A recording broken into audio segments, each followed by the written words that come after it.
हर गुनहगार को अपनी सजा भुगतनी पड़ती है और हम भी अपनी सजा भुगतेंगे। हमारी सजा ये है कि हमारे और कार्तिक जी का तलाक हो जाए।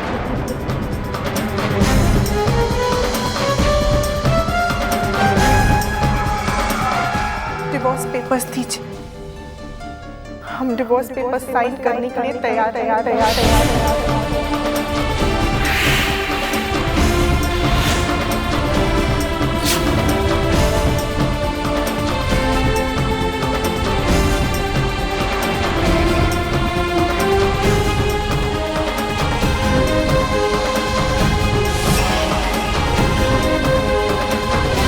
नंदिनी, तुम जानती भी हो कि तुम क्या कर रही हो?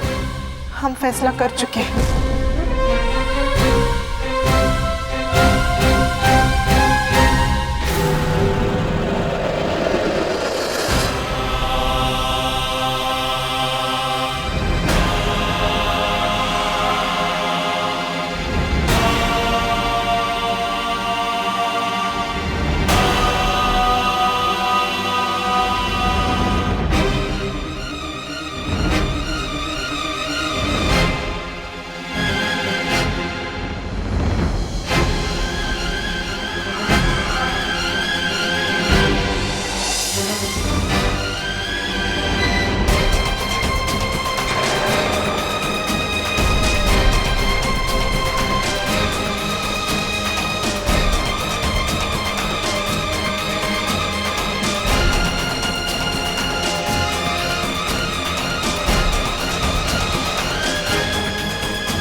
हमें अपनी बेटी समझकर माफ कर दीजिए। और हाँ, वो कर्ज के बारे में आप बिल्कुल चिंता मत कीजिए। आप अपनी सहूलियत से वो कर्ज लौटा दीजिएगा।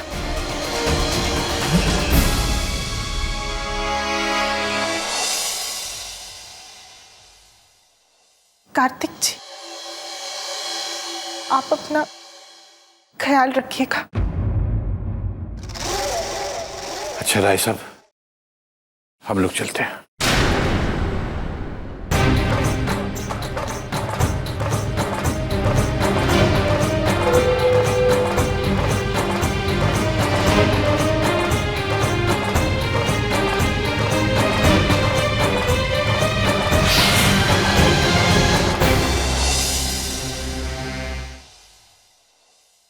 नंदिनी, ये सब क्या हो रहा है? पहले मेरे मना करने के बावजूद भी तुम करण को घर ले आई और अब भी मेरी मर्जी के खिलाफ तुमने चुपचाप डाइवोर्स पेपर्स पे साइन कर दिए। क्यों नंदिनी, क्यों? तुम्हारा दिमाग खराब हो गया है क्या? धीरे बोलिए। आप देखते नहीं करण कितनी गहरी नींद में सो रहे हैं।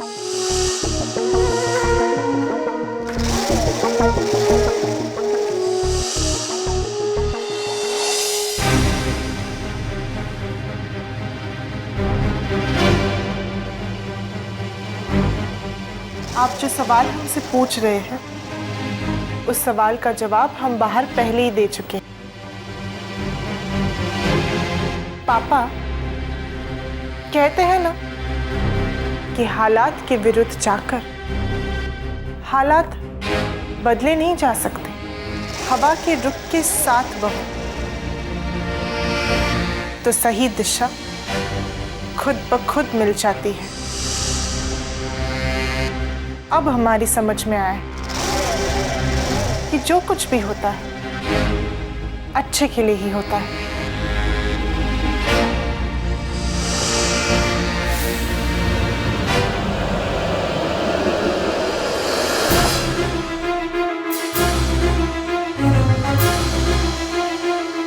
हमारे साथ ये जो हालात बने हैं ना, ये ईश्वर का संकेत है हमारे लिए। वरना आप ही सोचिए कि करण हॉस्पिटल में सिर्फ हमें क्यों मिले, किसी और को क्यों नहीं?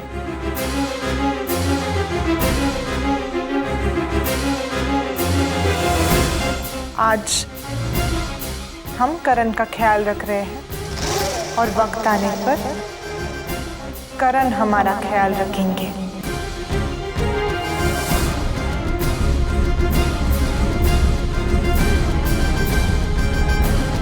क्यों करण, हमारा ख्याल रखोगे ना?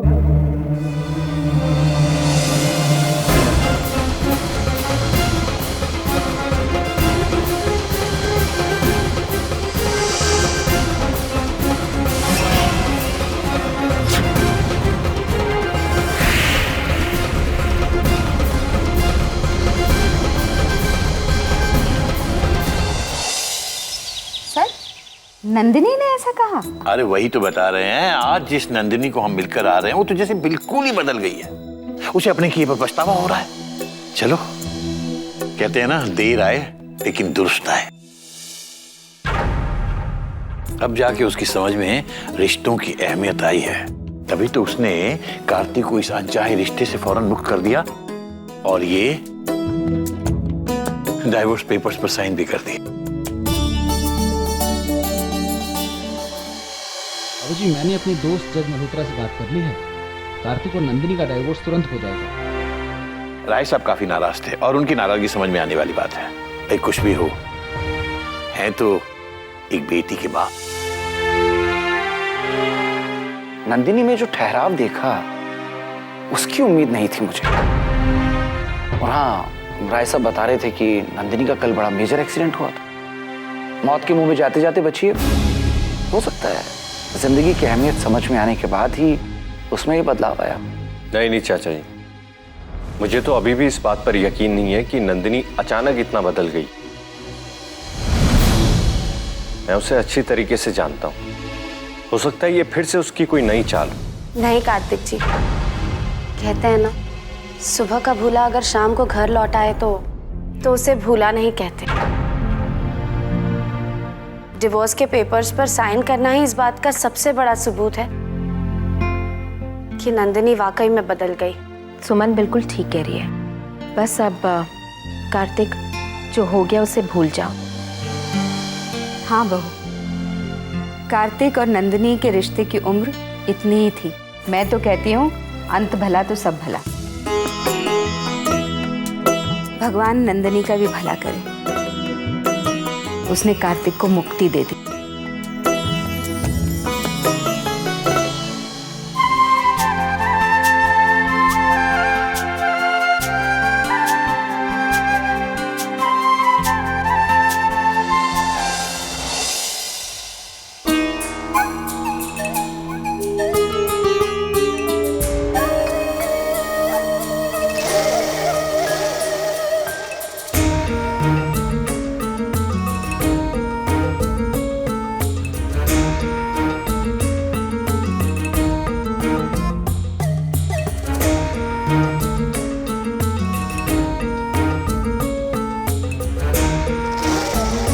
करण, हम मंदिर गए थे और आपके लिए हमने पूजा भी की।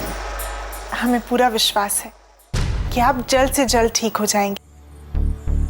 करण जी कितने लकी हैं जो उन्हें आप जैसी इतना प्यार करने वाली बहन मिली। कितना ख्याल रखते हैं आप उनका।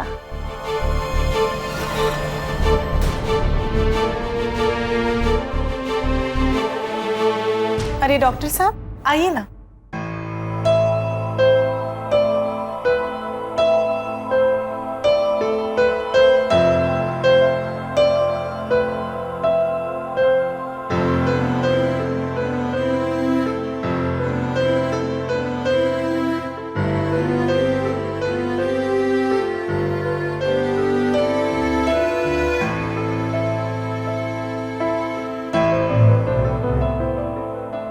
डॉक्टर साहब, क्या लगता है आपको करण को कब तक होश आएगा?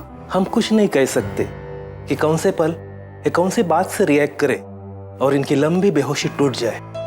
मैं तो अभी भी यही कहूंगा कि इन्हें ठीक होने तक अस्पताल में रखना चाहिए था। नहीं डॉक्टर साहब, हम करण को हर पल अपनी आंखों के सामने रखना चाहते हैं। आप दवा देते रहिए, हम दुआ करते रहेंगे और हमें पूरा विश्वास है कि करण पर हमारी दुआओं का असर जरूर होगा। और हमें पूरा विश्वास है कि हमारा प्यार और हमारी देखरेख से करण जल्दी ठीक हो जाएगा।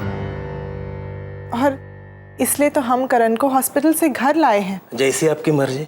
और क्या पता, शायद आपके विश्वास की जीत हो। नर्स, प्लीज मेरे साथ आइए, मैं कुछ मेडिसिन लिख के देता हूँ।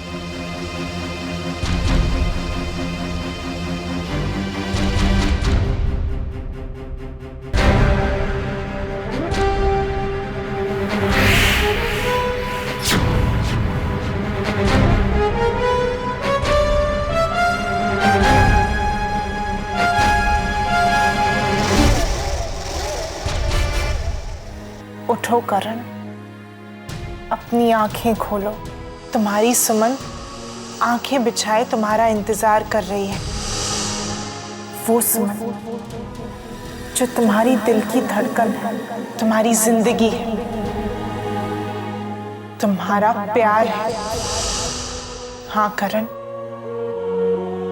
सुमन सिर्फ तुम्हारी है, सिर्फ तुम्हारी।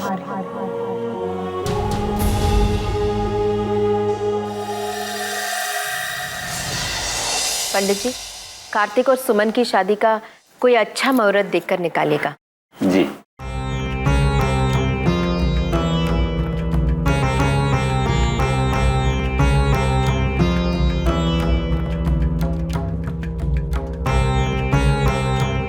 लग्न गणना के हिसाब से शादी का शुभ मुहूर्त 6 महीने बाद का निकल रहा है। 6 महीने बाद? वो तो बहुत देर हो जाएगी। उससे पहले का कोई मुहूर्त नहीं है क्या?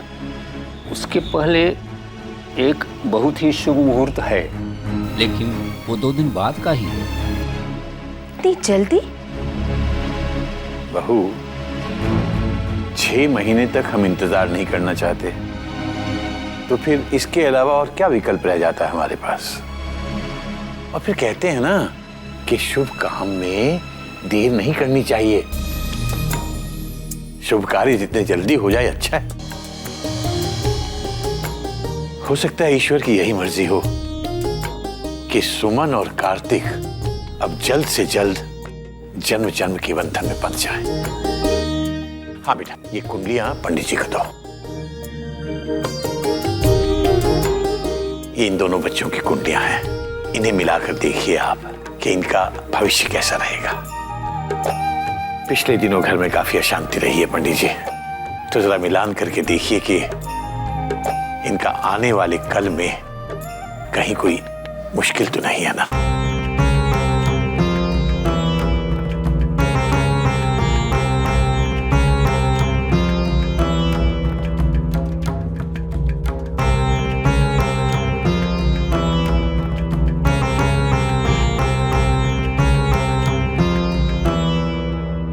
क्षमा चाहता हूँ, मैं एक कुंडलियां समझ नहीं पा रहा हूँ।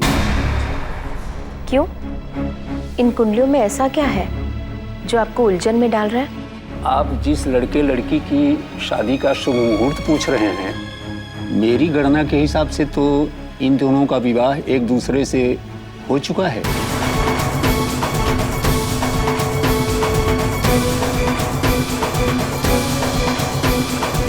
तो आप दोबारा क्यों विवाह कराना चाहते हैं? पंडित जी, 1 मिनट दीजिए। ये देखिए,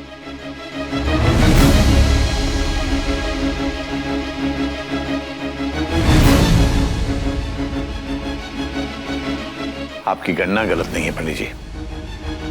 दरअसल ये कुंडली हमारे छोटे पोते करण की है, जिससे इस लड़की का विवाह पहले हो चुका था।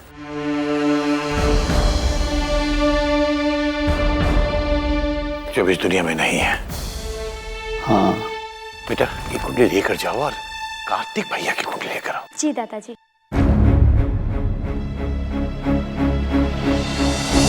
मेरी घटना के हिसाब से तो जीवित है, तो फिर ऐसा है क्यों कह रहे हैं कि वो इस दुनिया में नहीं है? करण, हम चाहते हैं कि तुम खुद अपने पैरों पर खड़े होकर अपनों के सामने जाओ, उनका सामना करो। और हमारा दिल ये कहता है कि वो दिन बहुत जल्द आएगा। हाँ करण, हमें डॉक्टर साहब ने भी यही कहा था, जब कोई बात तुम्हारे दिलो दिमाग को छू जाए तो तुम अपने कोमा से बाहर निकल आओगे। और हम तुम्हें कोमा से बाहर निकालने के लिए हर कोशिश करेंगे, हर कोशिश।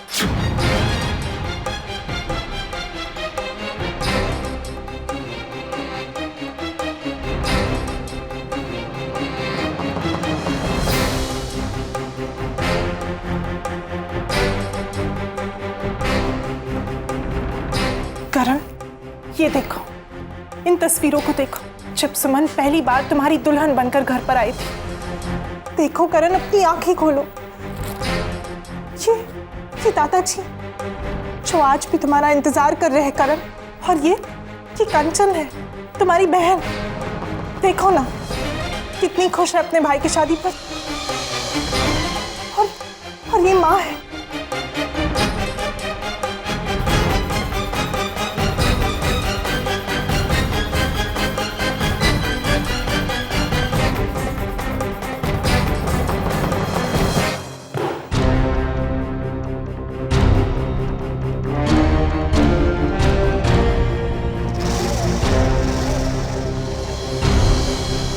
करण, तुम तो अपनी आंखें मूंदे गहरी नींद में सो रहे हो, पर हम तुम्हें जगाएंगे। जो तुम्हारी आंखें नहीं देख सकती है, वो हम देखकर तुम्हें बताएंगे। तुम्हारी जिंदगी के कुछ सुनहरे पल, सुनहरी यादें उस कैसेट में कैद है। चलो आज उन बीते हुए पल में चलते हैं। हो सकता है कोई पल तुम्हारे दिल को छू जाए।